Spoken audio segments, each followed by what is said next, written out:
So we're going to welcome our wonderful panel from the Quality Maternal and Newborn Care Research Alliance. First up is Micknal Arefaine.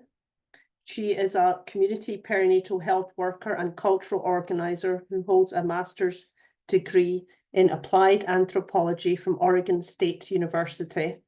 She's a student midwife, good job, at Common Sense Childbirth School of Midwifery. Micknal is the founder of Guale Consulting and is especially dedicated to projects and organizations that center reproductive justice in global and regional settings with a focus on uplifting the BIPOC community perinatal health workforce to address disparities in quality maternal and newborn healthcare. She works with QMNC, Lactation Services, Uplift Lab, and the Doula Alliance of Maryland toward reproductive justice and positive birth outcomes for all birthing people everywhere.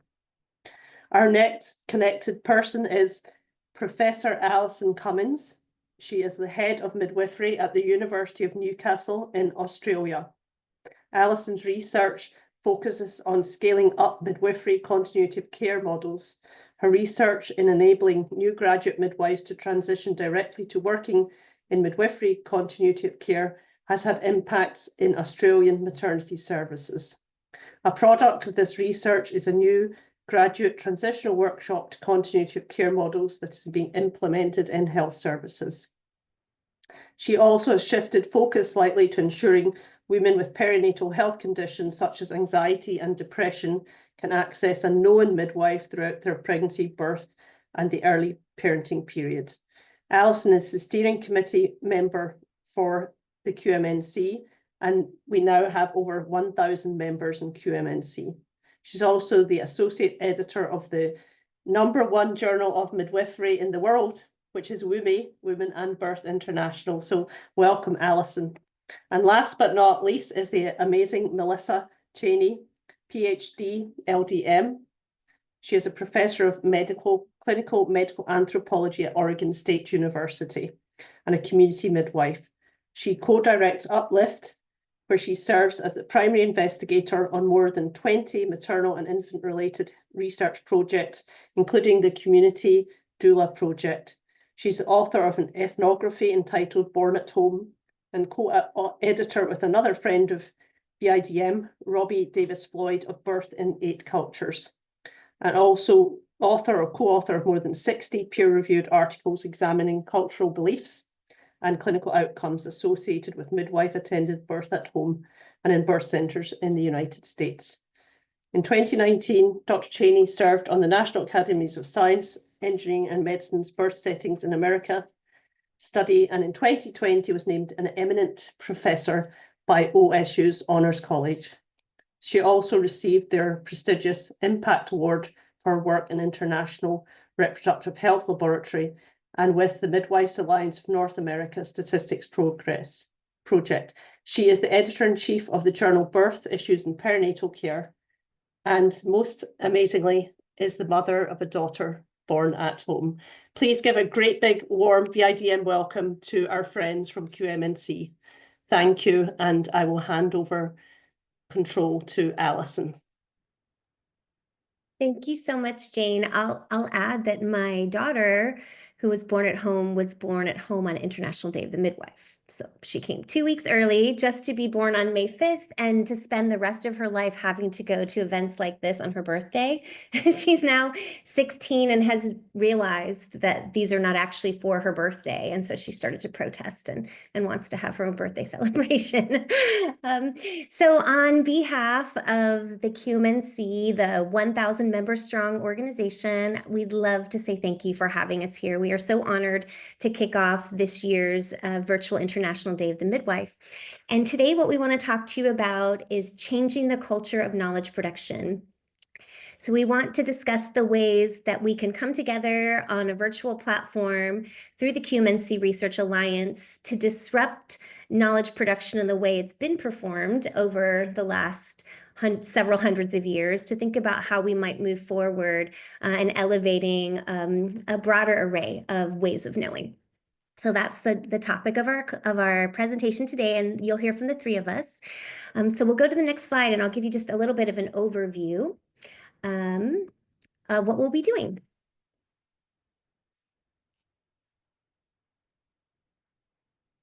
I'm trying to move it. Okay, Alison, it should be, it says it's waiting for you to control your You might screen, need to click on, you should cursor click on the slide and then move it after that. Oh, thank you. Okay. There we go. Fabulous. Okay, thank you. So here's the outline for today. We're going to tell you a little bit about the history of the QMNC Alliance and what we stand for. And then we'll talk about building community with the goal of promoting epistemic justice in maternal, newborn, and childbirth health research globally. And then we'll finish up by talking about the ways we attempt to engage in transformative research. And the goal really of this entire presentation is to invite all of you to engage and participate with us at the QMNC. Okay, so the next slide. So we'll start with a quick project description. I'll tell you a little bit about the history of how we got started together. So if you go on to the next slide, what you'll see is the cover of the Lancet Midwifery edition 2014. So this is probably, for many of us, one of the most important series of works that's ever been published on midwifery globally. And what happened is, as this work came out, this very comprehensive work on midwifery, if you look at the bottom of that Lancet journal, it says, midwifery is a vital solution to the challenges of providing high-quality maternal and newborn care for all women and newborn infants in all countries. And if you can imagine taking the entire Lancet series and summarizing it down to one big picture take-home message, that's what it was, that midwifery is the solution to maternity care crises all over the world. So the origin of our organization was to come together around those findings from the Lancet series and to develop a research alliance that would be established to implement and evaluate the impact of the findings from the 2014 Lancet series on midwifery. So our vision is that we will collaborate in global research that promotes, generates, and translates knowledge, particularly of the integral role of midwifery in order for women and all childbearing families, not just to survive, but also to thrive and transform. And our mission, we say, is to envision a world in which equitable and quality maternal and newborn care for all is advanced through the promotion, conduct, and translation of research that examines the contribution and impact of midwifery. So if we go on to the next slide, what I have for you next is an overview of the various articles that were in this issue. Oh, actually, that's not the next slide. It's this slide.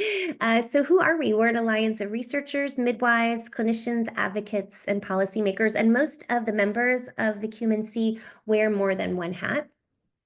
We're committed to conducting and promoting research to improve quality maternal and newborn care. And the goal today is to describe that alliance and to talk about how we might come together and have greater collaboration to help promote epistemic justice in birth research globally. This is the slide I was mentioning. Okay, so the 2014 series on midwifery had 4 key articles and then some commentaries, and then a 5th article that followed 2 years later.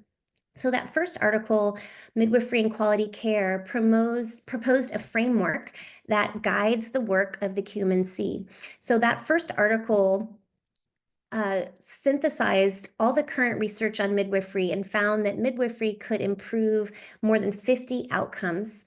It also produced a framework that we'll spend a moment looking at in just a second that helps us to think about how we might plan, monitor, regulate, and educate around the full scope of midwifery care.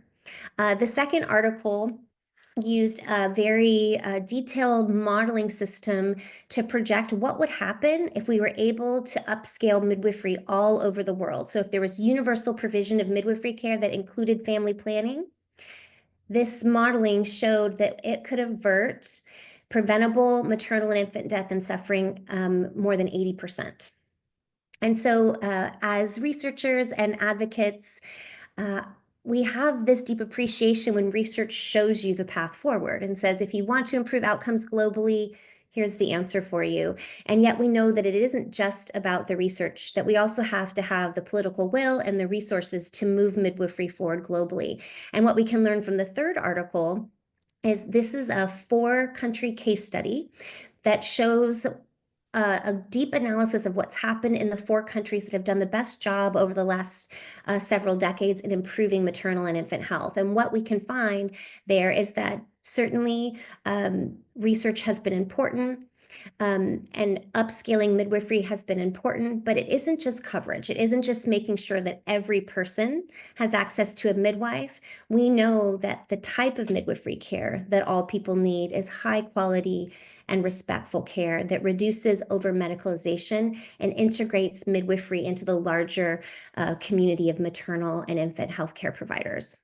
And then finally, that 4th article was a call to action to say that midwifery and midwives are crucial to achievement of all of the international and national goals and targets we have for improving health. 2 years later, there was an analysis put forward to identify the key research priorities that could help us to move towards the world that's sort of envisioned in these first 4 articles. So if we go on to the next slide, what I'll show you is the framework that emerged from that first article. And so what we can see here are all of the components of a high quality midwifery care system. So across the top, you can see the practice categories, so education, information, health promotion, assessment, screening, care planning, promotion of normal processes, and prevention of complications. And those 3 green squares are what all childbearing people and infants need. And then when you look at the last 2 little pink squares across the top, that's where we see the management of first-line complications, and then medical and obstetric or neonatal services for more medically complex pregnancies that only a few people need. And so this circle here shows the care that all women and birthing people around the world need. So it entails the organization of care, values, philosophy, and care providers. What the next box here shows is the scope of midwifery. The scope of midwifery includes all the aspects of physiologic birth and care for normal healthy pregnancies, as well as first-line complications.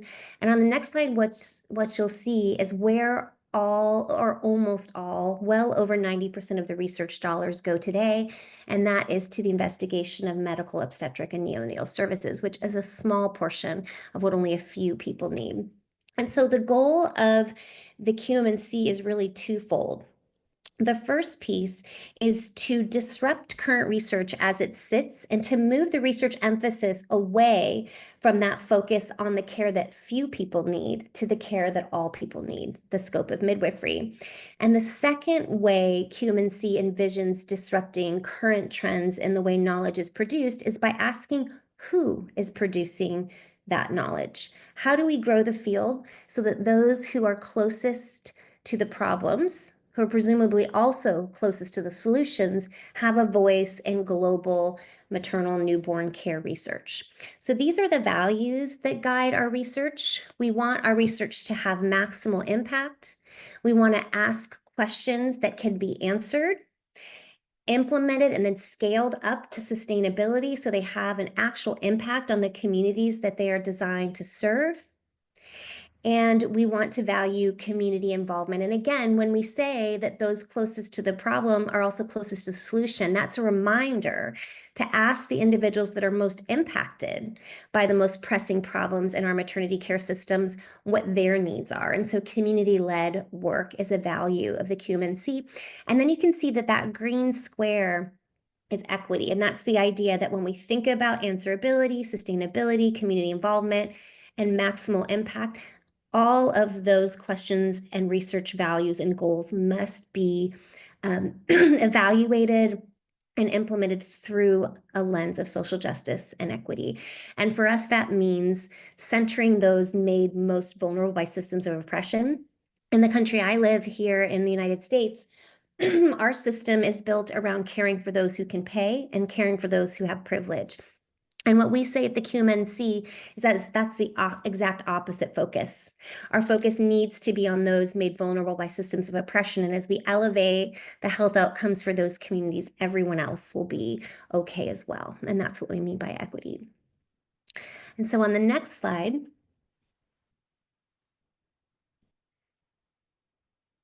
I think I'm going to show you priorities. I am. And so I mentioned in that article that followed in 2016 after the 2014 Lancet series on midwifery, this was the article that synthesized the key priorities for the QMNC. And so I'm going to run through those 3 priorities and remind you what they are and tell you who the project leads are.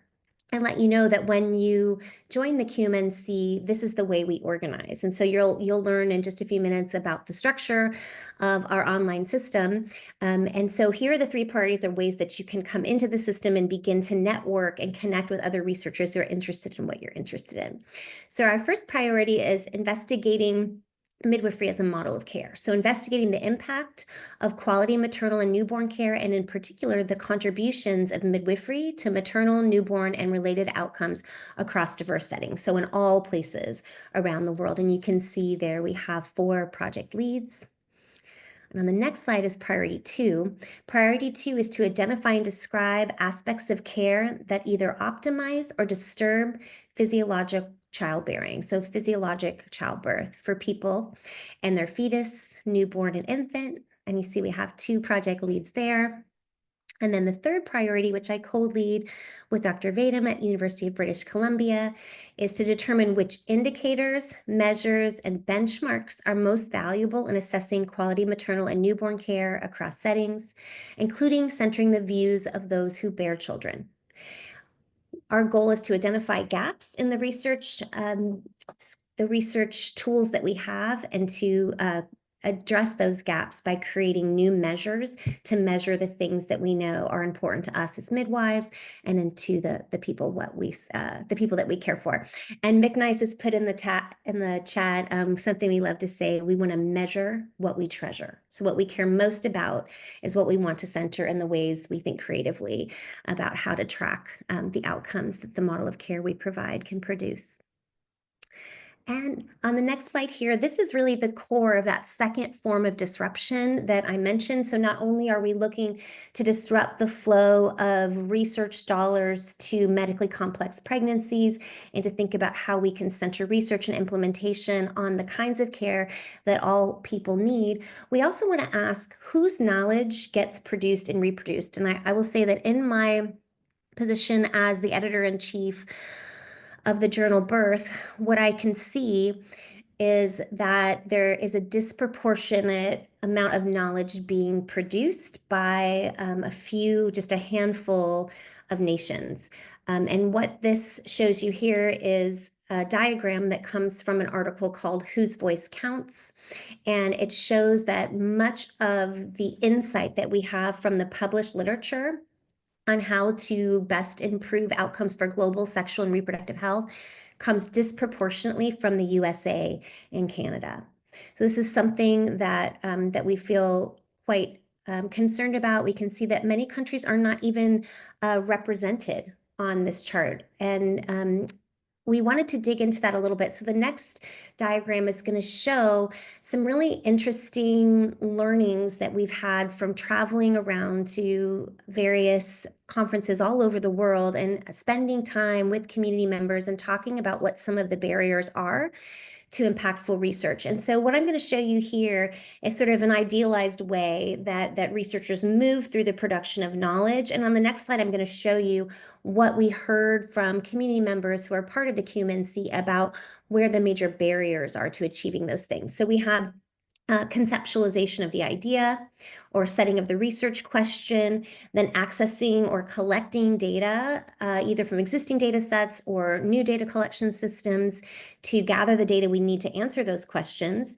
That data needs to be analyzed and written up for publication. It then is submitted to a journal where it goes through the process of being evaluated by its peers and eventually is published, often behind a paywall, making it difficult for all people to access.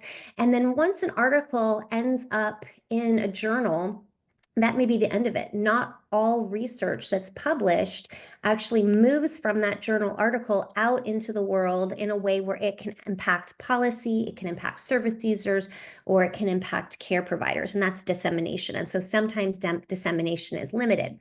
So if we go to the next slide, I'm going to share with you what we heard in a series of listening campaigns around the world about what some of these concerns are. And these are the issues then that set the agenda for how the QMNC is going to work together to begin to transform how knowledge is produced. So the first one is we can see at the very start this conceptualization of ideas. If articles exist behind paywalls and it's difficult or impossible for emerging researchers to get access to what has already been done and to find gaps in the research, then they may find themselves asking a question that has already been answered or is not perceived of as most compelling. And we have to also ask who's deciding which research questions are most compelling. After that, it can be very difficult to get access to data sets that come from multiple sites. We can see and hear about many researchers who have only access to data that's coming from a particular single site from their local hospital or clinic. It can be difficult to combine data sets to have the types of power we need to ask questions about birth-related outcomes. Then writing up an article in a language that is not your first language, submitting that to a publication where many of the reviews are English speakers. This kind of Western domination and this control of the production of knowledge is actually referred to as epistemic injustice. So epistemic injustice, so let me say that epistemology is the study of how we know what we know, how knowledge is produced. And what I can see and what we hear, what we can all see is that there are very tight parameters around whose knowledge is being seen, whose knowledge is being elevated. And when that happens, when we don't have a wide, diverse group of people from all over the world contributing a nuanced understanding to these incredibly socially complex problems, then we are at a disadvantage.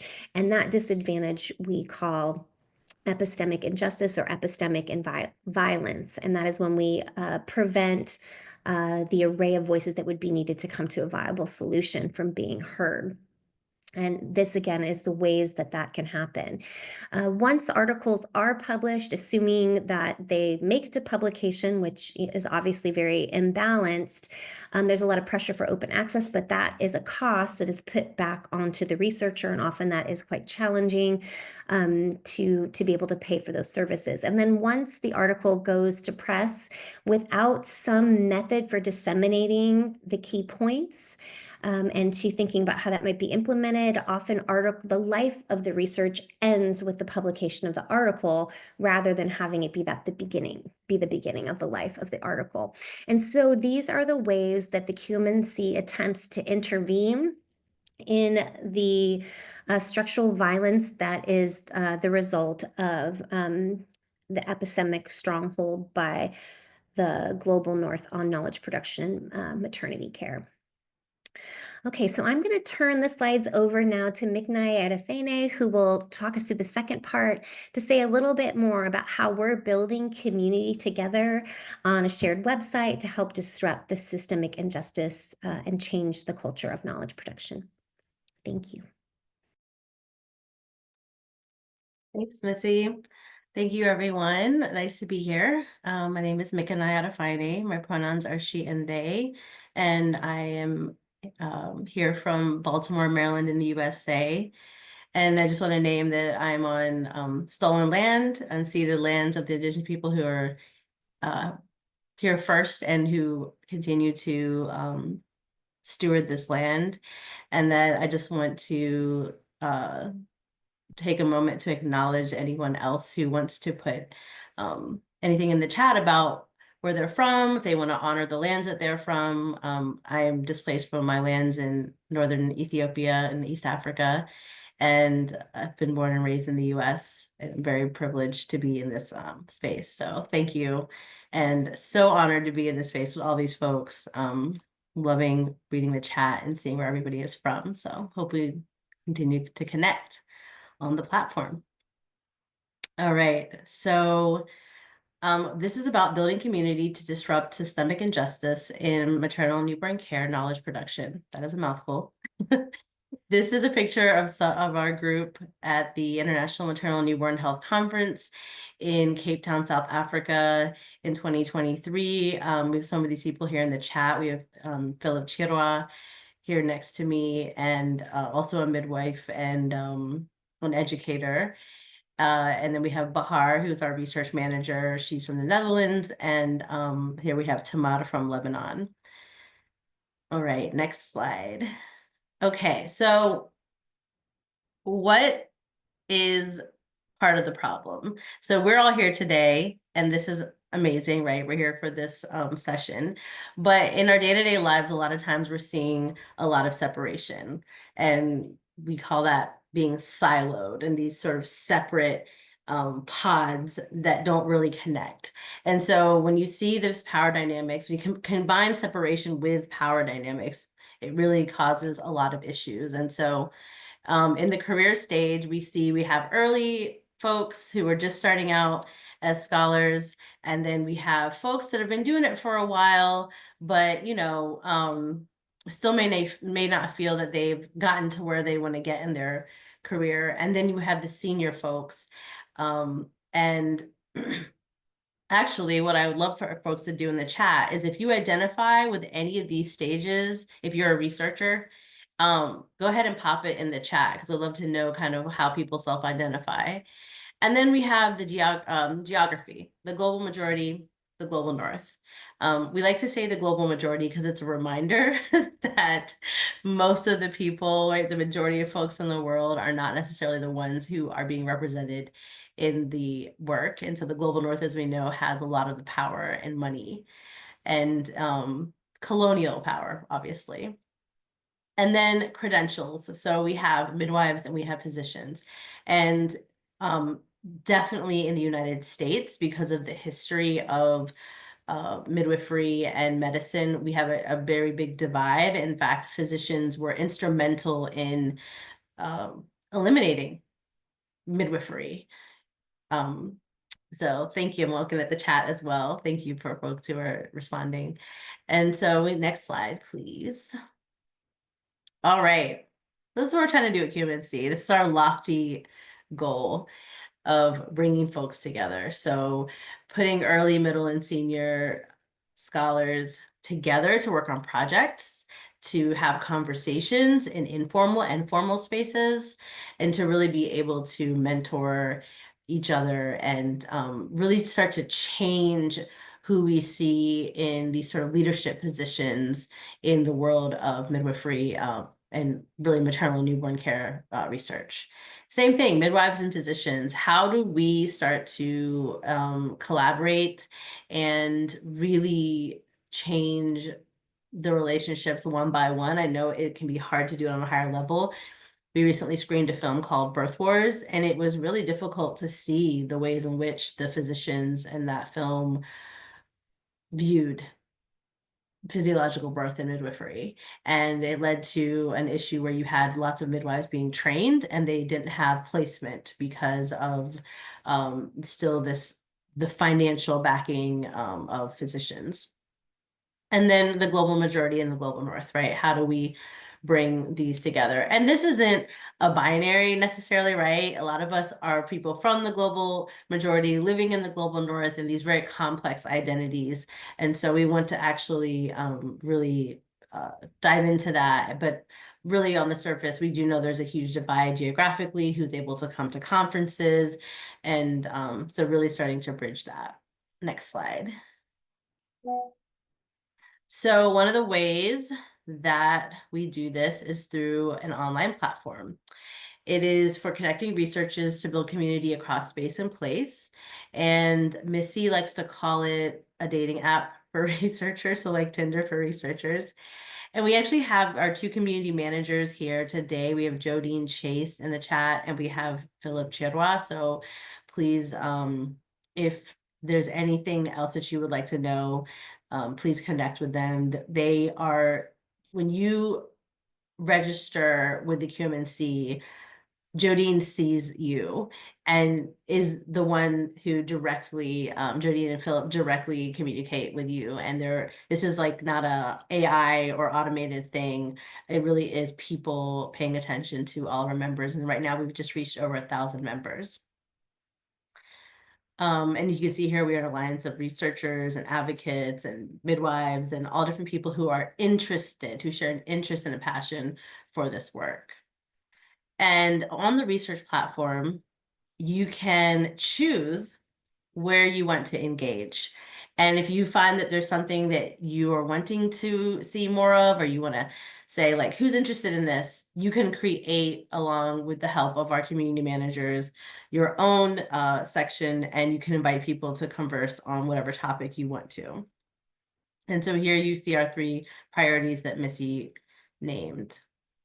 Okay, so building community. Oh, it's okay. How many midwives does it take to do a presentation? This is like going to turn into a joke.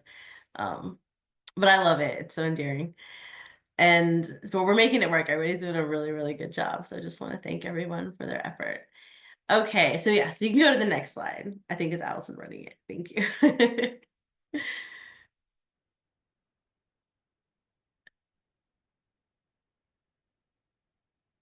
We can just, okay, well, actually we'll name this real quick. So these are some of the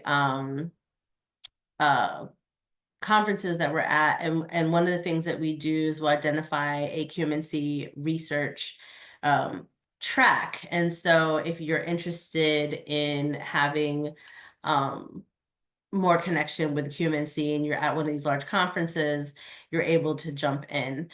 Another thing that we do at these conferences, Missy mentioned this community of folks that we listen to in order to get this data on what were the common setbacks and being able to engage in research.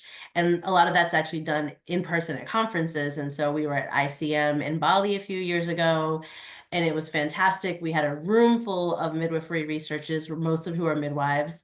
And we had people from Fiji, from Iceland, from Poland, from all over Africa. It was fantastic. And we were able to just sit down face to face and ask these questions and just write as people told stories.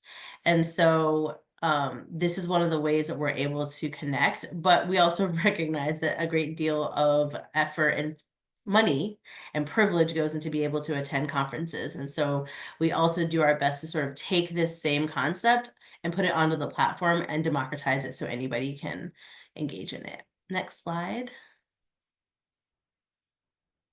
Okay, so this is just a few of the things that we're doing to promote research justice. We have these work groups organized around research priorities and specific projects, and often you'll see senior researchers put a call out on the platform and invite folks to engage. And so it really is open. I mean, in my mind, I think of it almost as an open university where you're able to just jump in and work on these projects together. We also do an event called Calabash Cafe. Several folks who've attended are here today. I see some names in the chat. This is something that I host, and we do a combination of films and have different speakers. And it's an informal setting where folks can engage with researchers. We just did Birth Wars. We had the director and the funder there, and folks were able to ask questions about the film directly to the folks who helped to create it. And so these have been really wonderful, and we'll continue to do more of them. And there's also some presenters here in the chat as well, so they can tell you more about that.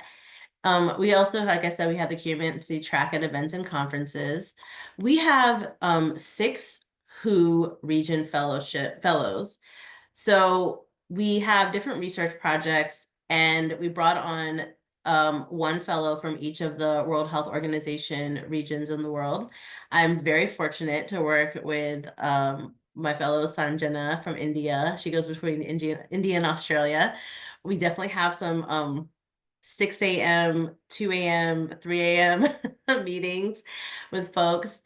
And it's really been a joy to bring them on. And Holly Kennedy, who's not here today, who's one of the co-leads, really describes these fellows as the next generation of scholars who really should be taking the mantle for organizations like QMNC. And yeah, Jodine says that, yeah, Tekla and Philip are both here today. So they're two of our fellows. We also have resource sharing, and so there's opportunities on the platform to share resources. And for me, I'm not affiliated with any university, so it can be very challenging to get access to articles when I just want to read something, even as a midwifery student. It's very difficult to get access. And then we have a writing and publication group, and I believe that's Allison. Is that one of your projects? Yeah. And then mentorship and peer supports. And this happens through co-mentorship, informally and formally, because of the nature of the platform. You could really go on there and just find somebody who's doing something that you're interested in and just chat with them or connect with them. There's very few limitations. Next slide. And sorry, just a gentle reminder, we need to finish up and talk in the next 5 minutes. Oh, Thank you. okay. Sorry. Go through we can skip through these slides. This is just showing where our members are. This is available on our platform as well. If you can see, there's people from all over the world. Yes, thank you. I think the next slide is not blank. There we go. This just goes back to our Calabash Cafe, which we talked about. These are a list of what we've done so far. And on our platform, we have a specific area that's dedicated to Calabash Cafe. And so you can learn more about what we've had there. And yeah, critical midwifery studies, that was a really fun one. Next slide.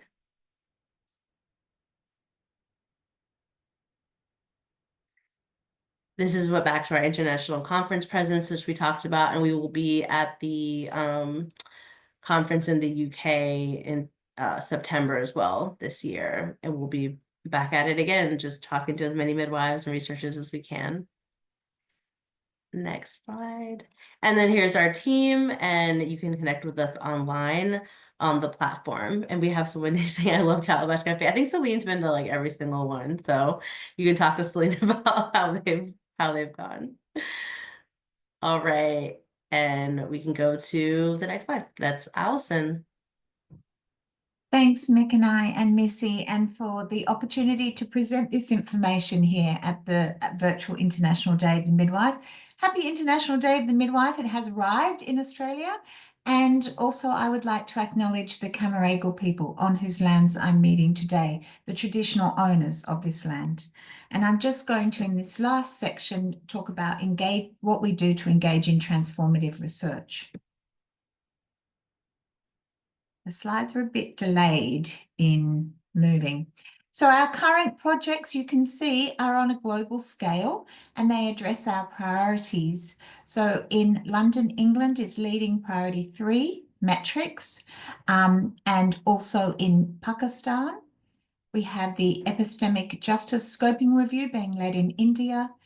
From Newcastle in Australia, where I am from, the University of Newcastle, we are leading an index to measure the quality of maternal newborn care, and that has been validated and is being rolled out and will be available on the platform.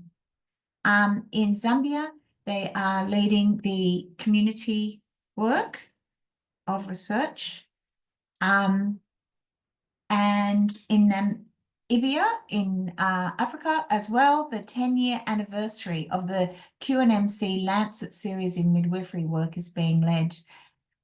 And one of our fellows who is from Mexico, but currently living in Montpellier in France, and myself are leading the writing mentorship group. And I'll talk a little bit about that with each of our fellows.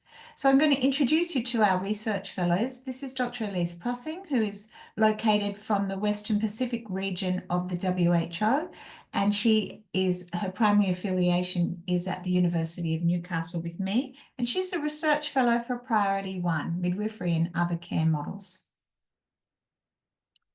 Florence Darling is the research fellow from the United Kingdom region, and her primary affiliation is the University of London, and she is leading the research work in priority number 3, so metrics and measurements. Sanjana that Mick and I had already spoke about is located in Southeast Asia, India, and she's an affiliate with the Institute of Politics and Economics in Pune. I'm not sure how to say Gokale, but I think that's how you say it. She is leading a scoping review of epistemic justice in sexual, reproductive, maternal and newborn care research and an equity statement. Dr. Amir Salmani is from Southeast Asia, and his primary affiliation is Emergency Nutrition Network, and he's also in priority number 3, and he's leading a scoping review about enablers and facilitators to supporting home birth in low to middle income countries. This is Lorena, and Lorena is from, as I said, she's from Mexico originally, so her location is Latin America, but she's currently living in France. And she's done a survey, led a survey of all our members to find out their writing and research needs. She's collated these findings, and the next step is we're going to start some writing groups by World Health Region, so that you're in the same time zones and also at the same sorts of stages of research production, and also maybe topic areas and via the research priority areas. And we're kicking that off in September at the Normal Labour and Birth Conference in the UK. And this is Tekla. Tekla's in Africa, and she's affiliated with the International University of Management. She's undertaking a scoping review, or leading the scoping review of using the QMNC, so the Quality Maternal Newborn Care Framework, and a bibliometric analysis to see the impact of the framework on research priorities on a global scale. And this is Philip, who I believe is online with us, and he is also located in Africa, and his primary affiliation is Rusungu University. And Philip is in leading the community management of the QMNC. So the progress on research priorities. So you can see they're listed here via the priority groups. Investigating quality maternal and newborn care, we have validated an index for service users to rate the quality of care based on their experiences. So the woman herself completes it within 12 months of the birth, and we validated that in low, middle and high income countries. We're leading a 10-year reflection bibliometric analysis of the 2014 Lancet Series, and that's in progress. The international implementation of the QMNC index is underway, and we have inquiries from all over the world, and we have translations happening in Arabic and Chinese and other languages other people are interested in translating in the languages. Optimizing childbearing physiology, there's ongoing work through the fellows projects and collaborations, and progress on a paper outlining physiologic childbirth. Future collaborations are planned to explore changing perceptions on physiological birth among providers and people giving birth, and connecting with the ICM's theme of midwives as the first responders. And research priority number 3, measures and benchmarks. We've completed critical appraisals of 38 tools and metrics for studying physiological birth. And we've in the process of developing a comprehensive registry so people can access those tools. Alison, we need to finish up in the next 1 to 2 minutes. Thank you. Okay, sure. So I think that's a quick overview of the work we're doing. And Missy, if you just want to close with this slide, thanks. Yes, I'll close it down for us. Thanks everyone for coming. These are some things to look forward to. Join a regional writing group for publication support. Let's diversify those voices that are getting out there. The Critical Midwifery Study special issue is coming out of the next issue of Birth. We've also gathered some funding to have Emerging Scholars Editorial Board with mentors, and they will put out an Emerging Scholars, Birth Scholars special issue. We also will have a regional virtual issue on emerging scholars, and China will be the first one. Take-home message: midwifery research is not going to decolonize itself. Join the QMNC. Thank you.